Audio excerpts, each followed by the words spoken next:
Well, I guess we'll get started. Hi, everybody. How we doing? Hey. Hello, waving from across screens. It's so wonderful to see you all. Thank you all for joining us. And for anybody viewing this through WonderCon, thank you for joining us for our panel. A little introduction to me. I'm your moderator. My name is Martin Cahill. I am the publicity and marketing director with Heroine Books, a new small press sci-fi fantasy publisher. And I also write sci-fi and fantasy whenever I have time in a 24-hour day. It is my extreme joy to be here with all of you. Thank you again for joining us today. And we're just going to go around and do a little round of introductions before we dive into anything. And my pronouns are he, him. Please share yours if you feel comfortable doing so. I'm just going to go and pick at the way Zoom has set up the lovely box full of lovely people. So Sylvain, why don't you start us off? Well, hi everyone. Thank you for having me. My name is Sylvain Neuvel, but you can call me Sylvain Neuvel because I'm used to it by now. He, him. I am the author of the Themis Files series, and my new book called The History of What Comes Next just came out at the beginning of the month. Lovely. Thank you so much. Sarah, why don't you kick us off after that? Sure. I'm Sarah Kuhn. I write novels and comic books. I have 2 books coming out this year that I believe relate somewhat to this panel topic. One is called Hollywood Heroine. It's the 5th book in the Heroine Complex series, which is an urban fantasy paranormal romance series about Asian American superheroines. And the other one is called From Little Tokyo with Love, and it is a YA rom-com. There's no magic or superpowers, just people being really cute. And that comes out also this year and is set in a contemporary Los Angeles that is perhaps not one we can access right now. Understood. We're going to get into that. Awesome. Thank you, Sarah. Nancy, why don't you go next? I'm Nancy Werlin, she, her. I write young adult fiction. And I'm here today mostly to talk about Zoe Rosenthal is Not Lawful Good, which takes place in the alternate timeline of 2018 to 2019, which was reality, when you could go to a con and cram into a room with 6 of your best friends to save money and not feel like it was something bad. And my pronouns are she, her. Lovely. Oh yeah, Thank you so much. I am also she, her. Sorry, I don't think I mentioned that. No worries. Thank you, Sarah. Wonderful. Next up, Anna, why don't you go? Hi, I'm Anna Carey. I am the author of the Eve trilogy, the Blackbird series, and my newest book, This Is Not the Jess Show, which is the first part of a duology and takes place in 1998. And I am she, her. Wonderful. Thank you so much. And Alex, why don't you wrap it up for us, please? Okay, hi. My name's Alex de Campi, she, her. I'm a writer of graphic novels and prose novels and also some TV.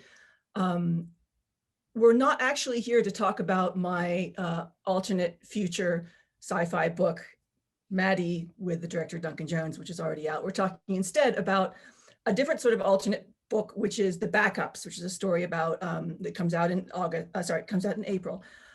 It's about 3 girls at a performing arts high school who end up as the backing singers for a giant pop star's huge summer tour. And the alternate universe part of it is imagining yourself unmasked at a concert with 20,000 other people and being able to travel and all these wonderful things. So it's a bit of a wish fulfillment fantasy right now. And also this is Sarge, he, him. You will occasionally see him doing various dog-like things while I'm talking. Hi, Sarge. Lovely, an extra member of the panel. Thank you so much, Alex. And to dive into our first question, to dive into the panel as a whole, each of us touched on this in some way in our introductions, but this panel is about alternate timelines, alternate realities, worlds in which you went right instead of left. Ironically, I used my left hand for that, which was so much fun. But also getting a bit to, I think, an alternate reality that we're all experiencing right now is that somewhere out there is a 2020 in which there was no pandemic. We could go to cons, we could go to concerts, we could go to movies and see one another and hang out with one another. And a lot of the books in this panel, you all finished either right before the pandemic or just as things were beginning to really happen, and have since gone back and visited them. And some of the books that we're talking about today take the idea of alternate timelines and realities and run off with them and leap full force into the unknown of a world truly where something alternate has happened in a fictional sense. So I'm going to ask you all in the reverse order. So Alex, we're going to start with you. You mentioned it a little bit, but if you could unpack it somewhat, the idea of alternate timelines of writing in a 2020 that didn't happen. Could you talk about that a bit more with the backups and looking back on it now a little bit, how that resonates with an alternate timeline of sorts? I mean, first of all, we're talking about really the underlying question here is the responsibility of the author to reflect everyday life. And do we have a responsibility to reflect what is happening in the pandemic right now in our fiction? Or because it is fiction, can we present an escapist fantasy of something that we hope to get back to someday? And, you know, from my perspective, you know, I'm living the pandemic. I don't want to read about it. I don't want to watch it on TV. Like, I know what it's like to be really isolated and have to wear a mask all the time and not go to bars or parties or movies. I'm tired of it. You know, I want to go somewhere else. I want to imagine 2022 when we can all, you know, go to a Rihanna concert or an Ariana Grande concert or whatever pop star you like. So that was partially my reasoning. The other thing is just simply the mechanics of book publishing. Nobody expected this to go on the way it did. And when you are doing a graphic novel, which is, you know, the backups is 200 pages long. You imagine that a page of graphic novel art takes a person, you know, takes the line artist a whole day to draw. So that's 200 days of someone's life just to draw the story. It was another 3 months of my life to write it. It was 2 months of my life to letter it. You know, my friend Dee did the colors while it was being drawn. So there's this incredibly labor-intensive process for prose publishers, but for prose books as well. I mean, a prose book goes back and forth to you many times and you eventually have to let it go, which is always shocking because you know there's things you still want to fix. But at what point, you know, should we have said, oh, well, actually we have a pandemic now. Either we should no longer put out a story about like fun teenage girls discovering a found family and hanging out with pop stars and meeting their heroes, which really doesn't go well. Never meet your heroes, kids. Or, you know, or should we just go forward with it? You know, or should we willingly go forward with something which has become an alternate reality? Or should we redraw it about girls on TikTok? You know, and that's a whole nother story we could write. But I chose fantasy, I chose escapism, I chose kids dreaming about better lives and fun that they can get back to. My artists were very happy with that because that meant they didn't have to redraw the whole damn book for the same amount of money. Yes, another 200 days of work would have been very interesting. And then the pandemic would have been over and then we would have had to go back to the first version because everyone would be like, oh, I don't want to read about this thing anymore.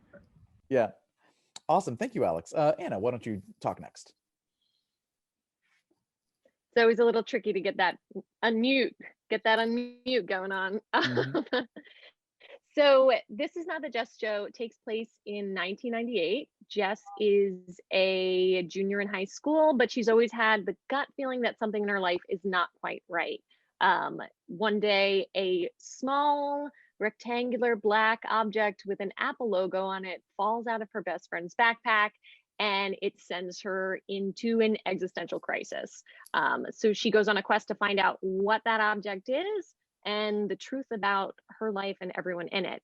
So it is very much a fun, escapist read with lots of twists and turns. I've always been obsessed with these before and after moments, specifically like the question of what do you do when you find out your whole life is a lie? How do you move forward from that? And I've always loved, right, if there's this moment where the curtain draws back, then you have the world in front of it, you have the curtain drawing back, and then you have the world behind it. And so much of the writing of this book was developing those two worlds, making sure they contrasted in a certain way, bringing in sci-fi elements. But it's very much totally escapist. It does not take place in our reality at all. And so that was a big relief. I did finish the book before the pandemic, but I've been working on the sequel during the pandemic. So yeah. Gotcha. I was actually, when I was reading up about your book, I was like, oh, because I had referenced the Truman Show when I first came in here, and hearing you describe it again, I was like, oh, interesting. So there's lots of twists and turns. So even if you know one twist, I guarantee you Oh. can't predict the other ones. Oh, I predict nothing. I just enjoy the resonance. Wonderful. Thank you. Nancy, why don't you go next? Continuing with a theme of fun escapism, Zoe Rosenthal is Not Lawful Good is about Zoe, who is concealing from her very serious boyfriend the fact that she is a complete geeked out fan of this science fiction show, Bleeders, in which a bunch of female scientists are in their spaceship trying to research and save the universe from a virus. This was written pre-pandemic, but we all knew this was coming. In reality, we did. And so I was thinking about that. Zoe's love for her fandom causes her to sneak off to a con for one night because she can't resist seeing the season premiere of her show 1 week early. She gets stuck there. She meets a bunch of other fans. They become close friends.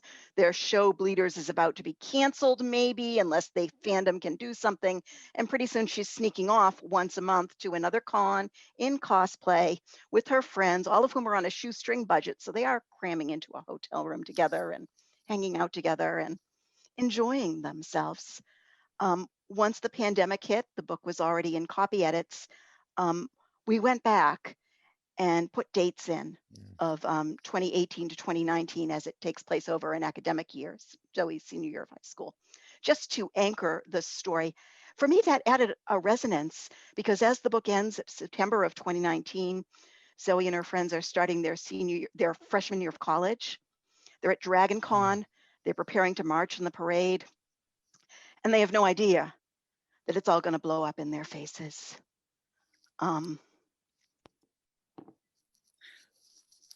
No, yeah, for sure. Interesting. Knowing that it's in many fictional ways, I mean, just as a quick side note, just the idea that like any writing that takes place beforehand now, fictionally, unless it's a world that is totally unlike ours, you do have that pandemic waiting, which is it's fascinating to think about. Wonderful. Thank you, Nancy. Sarah, why don't you go next? Yeah, so it's I think a similar situation involving both factors of how long book production takes and what I think my books sort of are, you know, what I think that audiences are looking for from them. And you know, for the most part, my books are usually described as warm blankets or hugs or things that make people feel, you know, nice and fuzzy inside. And so I did think about that quite a bit because what I am writing in pretty much every aspect is some form of contemporary fiction. Even my fantasy series is very much set in our world. It just has a little bit of that alternate timeline idea because they're superheroes, you know, they're people who can shoot fire out of their hands and demonic cupcakes and like fun things like that. But it is still, for the most part, as close to our world as I can make it. You know, these heroines are fighting in a version of San Francisco that's very much like the version that existed at least up until the pandemic. So that was something I had to think about. And in Hollywood Heroine, you know, we still have our superheroine duo, Evie and Aveda, who have led, you know, kind of the whole series. And in this book, I was sending them to a different location. So they actually are in Los Angeles because they've become so famous now that there's a TV show being made about their lives and they have to go consult. And of course, everything's wrong, you know, just like you would expect. So I really had to think about that because it seems like, okay, like this is still reflecting something of reality. It's still, you know, something that I wanted to explore in terms of having a location that I was also very familiar with. I live in Los Angeles. I love Los Angeles. It's my favorite city in the world. And I wanted to kind of bring that love to, you know, the heroine complex audience. And so in order to do that, and in order to still give people that kind of fuzzy feeling, I felt like it wasn't quite right to include the pandemic. You know, I don't necessarily rule it out for other books. And I also did kind of have that extra little thing of like, well, this is already an alternate timeline because there are superheroes. There are things that don't actually exist in our world. So that felt like maybe a slightly easier jump. with my, contempts that are not fantasy at all, so my little Tokyo book, that was also like something I had to consider is, does this reflect reality right now? And in the end, it was sort of weird to be writing and revising this book as the pandemic was raging, because I had this sort of dissonance of, my contemporary fiction is now science fiction. It is no longer actually representative of contemporary reality. That's a very weird thing. But I think ultimately with both of those books, what I found and what I hope that readers find as well, was that they kind of helped me hold on to that sense of hope of, this is a Los Angeles that we can return to someday. In Little Tokyo, they're dealing with this big festival that happens every summer that celebrates the Japanese American community. And last year was the first year in decades that it did not happen, that it could not happen.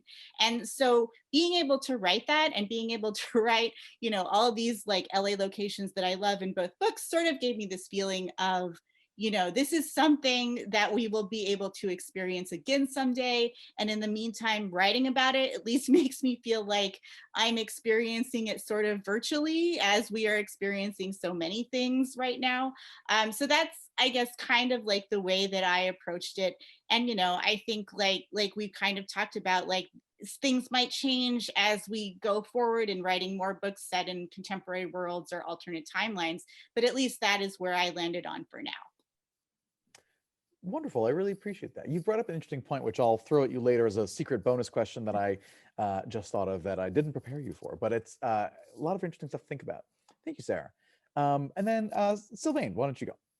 Yeah.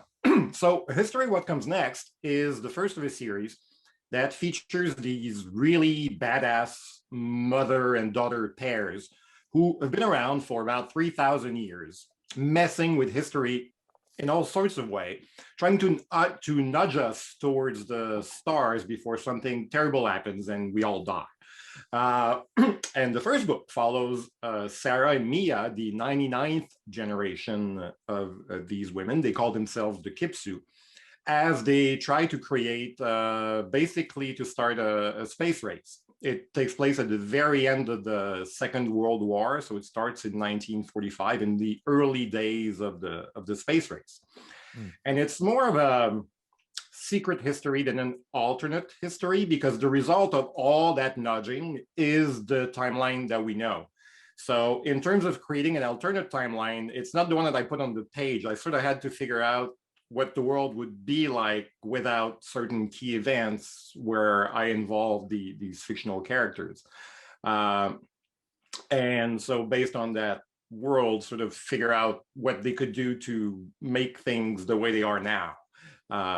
Because they are responsible for some of our progress in the past 3,000 years. And I wrote all that long before the pandemic. Mm-hmm. Wonderful, thank you so much. So jumping off from here, everybody, it sounds, I mean, believe me, I mean, working in publishing as well, like I, as a publicity guy, am already working on books for spring of 22. Publishing is this multiple timeline series where, you're editing something that came out last month and working on something out in 2 months, and then you're already planning for something in 3 months. So a lot of you went back to these books, we're working on probably other projects during the pandemic. I'd like to ask you all a bit about how it affected your writing. I mean, I know that I didn't go through the last year unscathed. It was very tough to pick up a pen, to read a book, to indulge in anything creatively.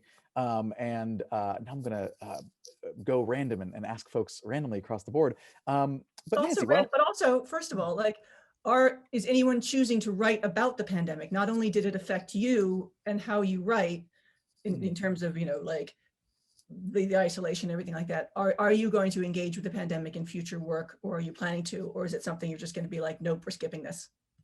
Well, actually, that is, so here's my secret question that I thought of while you were all chatting. There was a new NBC show recently called Mr. Mayor. It had like Ted Danson as some sort of bozo mayor in charge on the West Coast. And it's a world in which COVID happened. In the first episode, within the first 5 minutes, they make a mention of it, they make a few jokes, and then it's gone. We're now in some future where it's out of here.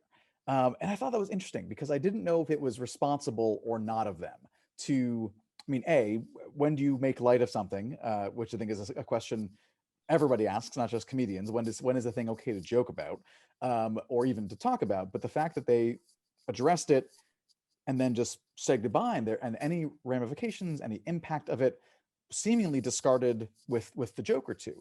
So let's tackle that first instead, because I think you raise a good point, Alex. Is, as writers in this room, do you all feel a responsibility, whether it's this world, a different world, an offshooting branch, a secret history, to either engage with or purposefully not engage with something that was so impactful? So Alex, actually, why don't you go first, because I feel like that was on your mind. I mean, I'm not going to be writing about it. I mean, I got through the pandemic really easily, to be fair. I had a billion deadlines, so mostly it was me just kind of hyperventilating and trying to get books out.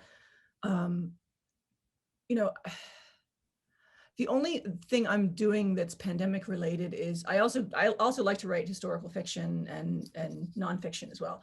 I'm all over the place in terms of my writing. Is I'm planning a book with a friend that's about incidents that happened directly after the Spanish flu epidemic, and also some of the worker revolts and protests that happened around then, because I can write about these things and make them really, really exciting through the distancing lens of history, as some of our more science fiction and fantasy related friends on this panel would do it via the distancing lens of science fiction, of like dystopian fiction or of a fantasy book, and make it palatable to people, and make it interesting, because you're really reading about the differences rather than you're reading about the similarities.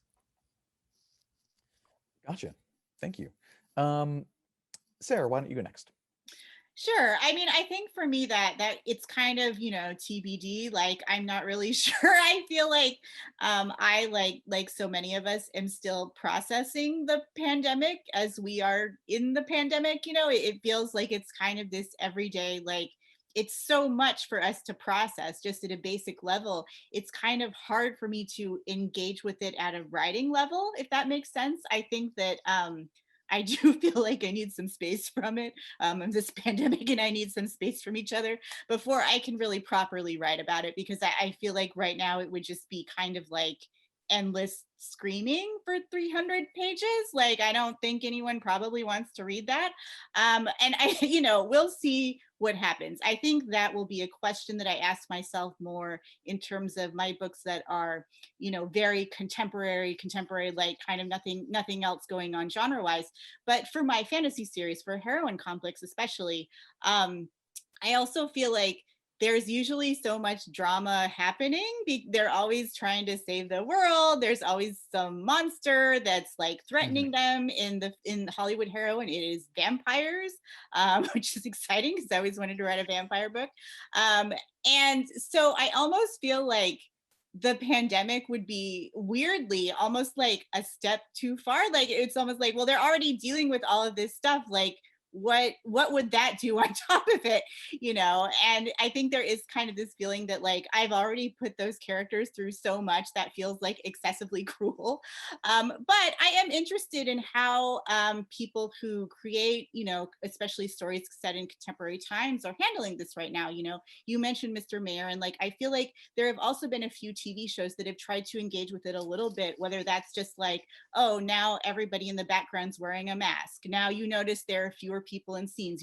Those people are standing farther apart from each other. Like, just sort of simple things like that are very interesting. Or I have heard of some books that are scheduled for, like 2022 or 2023, where perhaps the person has just written in a vaccine, before we even knew when the vaccine was coming, just so they can kind of set it in that after period, and right. Still kind of show the effects that it has had. We still are wearing masks. We still are doing X, Y, and Z, but we are at least maybe in an after period. So I think for me, it is TBD. I don't think I see it probably coming up in Heroine Complex, just because, as I said, those girls already have a lot to deal with. They've got vampires. There's already so much going on, but and that's a totally fair position as well. I definitely understand that, respect that. Wonderful, thank you. Anna, do you have any thoughts about this? Yeah, I'm totally with Sarah on this. Like, I just feel like we're in this collective trauma and I need way more distance on it to even attempt to write it. But what I am fascinated with right now is this idea that like you could write when writing is going really well, it feels like you're kind of like downloading from somewhere else, right? And it's like being channeled through you. And in the first Jess book, even though I finished it in the fall of 2019, there's a mysterious flu that like knocks it's one of the reasons why there's not a lot of, or it's supposed to be one of the reasons why there's not a lot of kids are out from the school. And so a lot of people have brought that up to me, like, mysterious flu that has like taken over half the population of this small town, like this feels very pandemic-y. But of course when I was writing it I didn't know, and now I'm seeing like just in popular culture, one of the TV shows that I watched over quarantine was Watchmen, and they actually say masks save lives, like again and again and again. That's like a recurring theme throughout Watchmen. Or like you think of a YA book like 5 Feet Apart, I'm like, 5 Feet Apart. It's like the most popular YA book for the last 2 years. Just so many like interesting things that feel like they were like, it almost feels like it was in the air. And I agree with Nancy, like there is like scientists knew this was coming, but it feels like even as artists, there was something floating around that was kind of inadvertently ending up in things, which I'm very fascinated by. But no, I will not intentionally write about it anytime soon. Yeah, totally fair. I think early on in the pandemic, Emily St. John Mandel, who has Station 11, someone had made a list of like, oh, top 10 pandemic books. And she said on Twitter, she was like, hey guys, not now. Like, I'm thanks for being included, but maybe Station 11 is not what we should be reading these days. But it was It's funny though what you said, Anna, about there being something in the air, because I feel like that's really interesting as well. Like even thinking of, when I was like going through Hollywood Heroine again, I was like, oh, the way that the vampirism is sort of like passed around, like sometimes they're like, is it in the air, do you have to touch someone? Like there's a lot of theorizing about that I did not really make the connection about. But I think like going back and reading it later, I was like, oh, that's interesting. Like is that how we're processing the trauma? Is it's like showing up almost as a metaphor? Like maybe that's another way we're including the pandemic in fiction a little bit. Yeah, anyway, I mean, this now we're sort of in free talking. So if you have something to say, please feel free to just jump right in. If we have multiple people who want to talk, it's my job to help out with that. But feel free. I do think I have something to add. Yeah. I know I'll be writing about this when I've properly digested it. I actually had COVID back in March, and so did my husband. Very early on, we think it was probably that strain from the Boston Scientific Conference. We'll never know for sure. We did well with it. The worst part actually was anxiety the whole time about what was going to happen, what might happen. I have asthma. We kept taking our temperatures. My husband was actually less anxious than me, but that's how it goes. And I know I want to process it. I have a fair amount of survivor guilt. I have a fair amount of anxiety about the people in my life that I have to take care of, who I had to protect from me at that time. And I also found afterward that it was impossible for me to write anything new. And that has been the case for almost all of 2020. It's starting to be different now. I was able to go back to an old manuscript and work on revisions, see it all new. But my creative well was completely empty. I do think the nature of art, when the world experiences something big like the world wars, means that for many years after, all kinds of artists, musicians, writers, actors process it. And I think we're all going to be processing it in one way or another, whether it's in metaphor, which I think is a terrific way to work, whether it's in realistic fiction, whether it's in science fiction, which of course operates via metaphor, as does fantasy. I think we're all going to be dealing with this in our own ways. And I'm hoping that we're going to have a tremendously rich creative outpouring from this collective trauma. That's what I hope. That's true. I think we're going to see a lot of metaphorical takes on it in the next few years. Like a very realistic take would be weird, because if you start a book now, it comes out in 2023, and then it's like it's not far enough to have like the appeal of, say, the 70s or the 80s, but it's, and also too close to, I don't know, it's just weird. So I think we have a good decade of metaphorical takes on the trauma that everyone's been through recently. Yeah, absolutely. I mean, heck, I was talking to a friend earlier today who, that was what the conversation was about. This knotted muscle of tension and trauma that, as people get more vaccine and as time goes on, can hopefully slowly detense.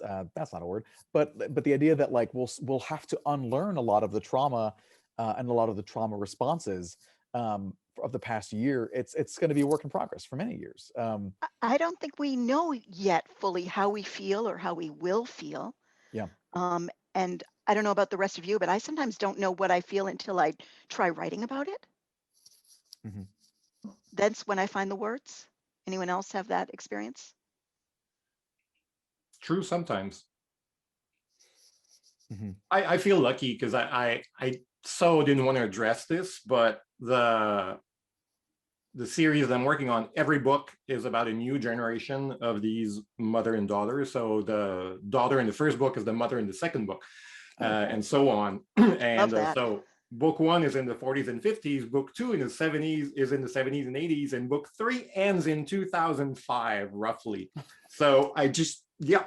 You got under the wire. Got it. Got in there right at the right time. Yep. It's interesting that we were talking about trauma. If folks are okay sort of going into this a bit. One of the strange things about being a trauma survivor is sometimes when you hit situations that traumatize a large part of the population, like the pandemic, you're kind of less, like, you're so used to the locking down, like self-defense methodology that you just kind of like keep your head down and go through it. And whether that's actually really going to get heavily processed at the end of it, I always joke about my incipient mental breakdown that I keep kicking down the line for when I have time for it. Or whether it's just going to be another thing that's repressed and comes out in different ways. I'm actually not sure. I don't want to make this conversation too dark. But yeah, I mean, I'm writing a comic series, a graphic novel series that you can all download for pay what you like on Panel Syndicate, called Bad Karma, which is about 2 Army veterans who are both disabled. And it's all about trauma survival and moving forwards when you're a very flawed person and you're not really handling your trauma very well, but you're continuing to move forward as best you can. And it never actually discusses their past trauma. It's up for you to, like, there's obviously physical trauma that has happened to them. But it's up to you to picture whatever trauma you like in their past. Because like the trauma flashbacks just drive me nuts. Like, you don't need to see that. It makes it too specific. And also, if someone who's not a trauma survivor is writing it, sometimes you look at it and you're like, yeah, whatever, right. No worries. And there's something to be said. And I think all of us with our lighter books, I know that during this year, I actually wanted to read lighter books. That was where I was finding. I have read so much fan fiction just because, like, it doesn't require, like, I know there's going to be a happy ending and it doesn't require me learning any new characters. Like, I just want fluffy things about like people in coffee shops having a good time, and that's it. So like, Sarah, I need your books, basically. Yeah. Rereads, also very comforting. Yeah, I mean, let's open up to that. I mean, are there pieces of art that helped this year? I mean, steering away from the idea of what we can tackle, what were we able to tackle this year? What pieces of art spoke to you and helped you through this year? Lois McMaster Bujold. Yeah. There we go. Right here. I do have a very vivid memory of actually election night, which involved processing multiple collective traumas, I think, for all of us, where I was like, okay, I can't actually stare at Twitter for this whole time. That's probably not a good thing to do. So I watched all of Julie and the Phantoms, which is an amazing show on Netflix. And it is speculative. It's basically about this kind of like 90s, they're kind of like an indie rock boy band, and most of them experience an untimely death right before they have their first big concert.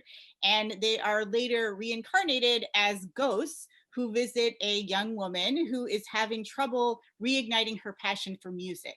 And they basically become a part ghost band that performs for, her friends and other people. And it's just very pure. It's very wholesome. It also gave me something to discuss on Twitter with other people who are also trying to kind of process everything, and had also enjoyed Julie and the Phantoms and had also watched it all in one go. And again, it's also set in Los Angeles, not all filmed in Los Angeles, as so many things are not, but it kind of also gave me that feeling of like, oh, this is something that is possible. This is something that can be the future. This precious cinnamon roll of a girl will get to sing with her ghost band outside in LA again one day. And that was something that, again, sort of helped me like process through the actual current events that were happening. I think like for me, what I have been looking for are these things that I guess are, to kind of take us back to the title of this panel, those alternate timelines where it's like, this is maybe not something that is possible currently in our contemporary world, but I would like to think it will be very possible in the future. Amen to that. I think, yeah, for me, I agree with that like escapism was so powerful. For me, I feel like instead of seeking out alternate timelines, it was more like time travel. Like I was weirdly going back to all the movies of my childhood, that some of which I had missed. Like I had never seen Stand By Me. I hadn't seen E.T. in a really long time. Dirty Dancing, like all these movies that I grew up with. Again, Stand By Me I'd missed somehow, and I was just like so charmed by that movie. But I think for me, yeah, going into the past, which is like, right, that's interesting psychologically, because my book is set in 1998. The girl's a junior. I was a junior in 1998. So there is something about like that time traveling into the past, into a past where you know what's going to happen or things are a little more clear. I don't know, that was really comforting for me. I haven't been able to find it anywhere, but I've had this profound craving to rewatch Weeds for about 6 months. And I don't know, it's like my body keeps telling me, find Weeds, but it's nowhere on TV here. So I'll have to buy DVDs or something. I believe in feeding yourself the comfort that you crave. Actually, that was something I was thinking about writing Zoe Rosenthal, because she has this very serious, politically active boyfriend, and she's sneaking away for stuff that he finds frivolous and that she too finds frivolous. And I was trying to figure out for myself why it is that we need light stuff in our lives. Well, and I think, something I think that's also important to take from that, and, possibly from this whole conversation, is that a lot of times the things that we sort of characterize as light or frivolous or fluffy or whatever are actually quite important and are actually quite revolutionary. Like I always like sort of share this anecdote about, when my first book came out, and it's, it got these fun girls on the cover. There's lots of bright colors. Like it starts in the demon cupcake shop. Like it's obviously not necessarily begging you to take it seriously, even though there are serious things contained in the actual text. I remember that I did get some reviews from men where they would say things like, this is cute, this is fun, it's not really earth-shattering. And my response to that was always, if I had seen Asian American women portrayed this way, in this context, in a fun book where they are not being tortured, where it is not about how they are here to teach us a lesson about racism, where it is not sort of like about these things that we think of as important, that would have been earth-shattering to me. So I think like, I hope that maybe one thing we can also take into the after, whatever that may look like, is that these things that we have maybe previously characterized as like, oh, it's fluffy, oh, it's light, oh, it's just for fun, it's not important, are actually what have saved us, like what have gotten many of us through this time, what have helped many of us, take care of our mental health and be able to function and be able to sort of get through this very difficult period. I hope that maybe we can give those works, a little bit of shine. Like, this is actually important. This is actually something that I desperately needed right now. If I ever get a chance to meet the people who made Julie and the Phantoms, I will tell them, you saved my life on election night. I am not exaggerating. I needed you in that moment and you were there for me. And I hope that, that's something we can kind of take into whatever the post-pandemic life is. Exactly, Sarah. What is more important than the things that feed our souls? Yeah, absolutely. I mean, for my own part, just the idea of revisiting things you love, and like my partner makes fun of me for re-listening to the same like D&D podcasts that I've already heard a few times, and I'm like, I know what happens, I know it's going to be okay, which is always very helpful. That's the joy of reading romance novels for me. Mm-hmm. I know it will be all right. Absolutely. I know we're getting close to time, so I'd like to wrap up with a final question. We've talked a lot about alternate timelines, the 2020 we didn't get. We're very much in 2021. That year is behind us. Things are still hard. But with all of your work coming out, and in celebration of lessons and things we can take from these works, what are you hoping for readers to get from the work you're putting out, from your books, from your graphic novels, from these stories that you've put so much heart and time into, especially in revisiting them in a time that was so hard, personally, artistically, in many ways. If you could say one thing to the viewers of this panel to help them understand, hey, if you read this, I hope you get this out of it. What do you think that could be? And whoever wants to go first. We're all friends now. Joy. Like, I just want people to be happy, and I want them to read this book and, tangentially maybe understand a little bit more about the music business, because we didn't actually really engage with any of our books that much in this discussion, unfortunately. But like Backups was based, I used to direct a lot of music videos. I know the music industry really well. A lot of the characters in the Backups are based on people I know whose names I couldn't put in there for reasons of their household names. And so, not only is it like this really fun look into, being on an Ariana Grande style tour, but it's, it teaches kids a little bit more about how the music industry operates and what the specific pressures are. So there's this great sense of like seeing into a very, very specific other culture, in a way of working, like a career. And also it's about, I mean, it's very anime. It's like, the real superpower was friendships the entire time. It's about prioritizing your own creative voice rather than what other people tell you have to be in order to be successful, and prioritizing your friends over, individualism and short-term gain. I love and that. also Thank you. why pop music is really great. Hell yeah. Heck yeah. Well, I'll just say that my beloved book, which I adore, is also about the joy of community, the joy of friendships, the joy of geeking out with other people together about the things that you love, and saying no to anyone that says that part of yourself isn't important. And I hope people laugh.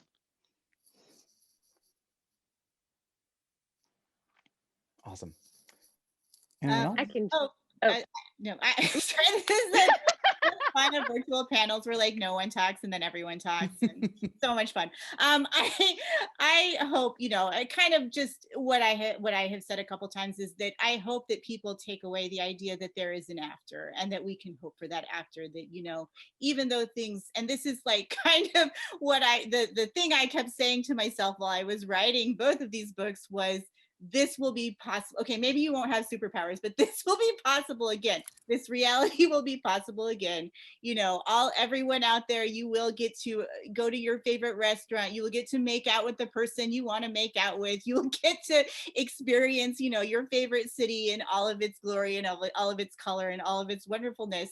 And that, you know, even though there are times where this seems endless, you know, even with the introduction of the vaccine, I think sometimes this just seems endless. There will be an after. There are still things that we can hope for, and there will still be joy in the world. Wonderful. Well, the book is History of What Comes Next is about a great many things. There's murder, mayhem, rockets, but it's mostly about Mia's journey, about her discovering who she is, and really about her choice, about choosing to be the person she wants to be. And I think when this is over, because there will be an after, but there will be also this very strong appeal to go back to the way things were. But we're at a crossroad, and I think it's also, with all the bad that happened, it's also a great opportunity to ask ourselves those same questions and think, what is the way things were good enough? Do I choose to be the person I was before exactly, or do I choose to take this opportunity to make myself better, my neighborhood better, the country, world, whatever, pick one. But yeah, I think it's now's the time to at some point start thinking about making choices, because everything is broken. It's the perfect time to fix a few things. Yeah, like if you're going to rebuild better. Like, what are the improvements you want to see? That makes total sense. I don't know if I'm frozen, or can you guys hear me? I can hear you. Yeah, yep, we can hear you, we can see It you. might be. Oh, okay. Sorry. Everything froze for a second, and then it's like, the book, This Is Not the Just Show, is super fun and twisty and escapist and very much steeped in 90s nostalgia. So I hope, it actually came out of a really hard time in my life where I had worked on another book for 2 years and really struggled through that. And so this was kind of my joyful escape. So I think that really comes through in the read. But I think more than anything, as everything has moved online, like, right, we already, so much of our lives were online and on social media. But as with the pandemic, everything has moved even more online. Like, we're doing this event virtually, where normally we'd be all in person. I think the book asks a lot of questions about what you lose from that, the pros and the cons of living your life online virtually. So if anyone, and I think especially teenagers, struggling with those questions of like followers and following and being an influencer, like, what do all these things mean? So that's a big part of the book as well. Wonderful. Well, thank you all so much for being here, for sharing your life and your stories with us. Just gonna go, yeah, thank you so much. Places where people can find you, and if you have a favorite independent bookstore that you'd want to support and direct folks to, you can always give a shout out as well. Alex, where can folks find you? I'm pretty much everywhere on social media as Alex de Campi, the pleasures of an unusual name. And if you want to check out a really great graphic novel comic book shop, it's Escape Pod Comics in Huntington, New York, and Long Island. They have a great web store and they will ship you anything. And they're great for recommendations. So if you're like, oh, I really want to try out graphic novels, or I really want to buy a present for my friend or my friend's daughter, like, Menachem can sort you out. They're so good at matching books to people. And that's one of the reasons I love them. Awesome. Thank you so much. I grew up in Huntington, Long Island, which is pretty funny that you bring that up. I was gonna just pitch book review on in Huntington, New York. Let's just make Huntington really successful for bookstores. So that's my pitch: book review in Huntington. The book takes place on Long Island too, but I am Anna Carey Books mainly on Instagram. I am on TikTok now, which is why I have this like weird 90s room behind me. And I am updates only on Twitter. Wonderful. Thank you so much. Nancy? I'm Nancy Werlin. nancywerlin.com and at Nancy Werlin on Twitter. And I'm a terrible Twitterer, so, I'll get back to you eventually. And Facebook also, Nancy Werlin. And I'm doing gigs in April when the book comes out at Mysterious Galaxy virtually, and also Porter Square Books in Cambridge, Mass. It's my Awesome. cosplay. I love it. Thank you. Wonderful. Sarah? Yeah, you can find me also on Twitter, Sarah Kuhn. On Instagram, I'm Sarah Kuhn Books, because apparently I do not have an unusual name, and someone had already taken my name on Instagram. Damn them. Yes, I am usually in those two places, especially when I'm supposed to be doing something else. And I think everybody who knows me knows that my home bookstore here in Los Angeles is The Ripped Bodice, which is a wonderful romance bookstore. And if you are looking for things that are comforting and soft and just make you believe in love and happily ever afters, they do have quite a few options for things like subscription boxes or care packages, like if you want to send something to like a friend or something. And they are also always great at recommendations. And I do believe there is a romance novel for everyone. So call them and they can tell you what yours is. Wonderful. Thank you, Sarah. And Sylvain? I am Neuvel on Twitter, Sylvain Neuvel on Instagram and Facebook. Little shout out to Saga Bookstore, which opened in Montreal during the pandemic. Brave people. But I just say, wherever you decide to buy your books, please buy them from a place that employs people who know books and participate in making life wherever they are better for everyone. That's all I have. Sounds Also, good to me. quick shout out to the New York Public Library, my local library, which has been a lifesaver during the pandemic, and is just generally a really awesome institution. You are so lucky. If you don't want to, like, if you're unable to buy a book right now, your library will find it for you. And that helps all of us authors just as much as you buying a copy. So I highly encourage you to go to your library and check it out, because it's got lots of cool stuff. Amazing. Awesome. Well, thank you all so much. And thank you for joining us.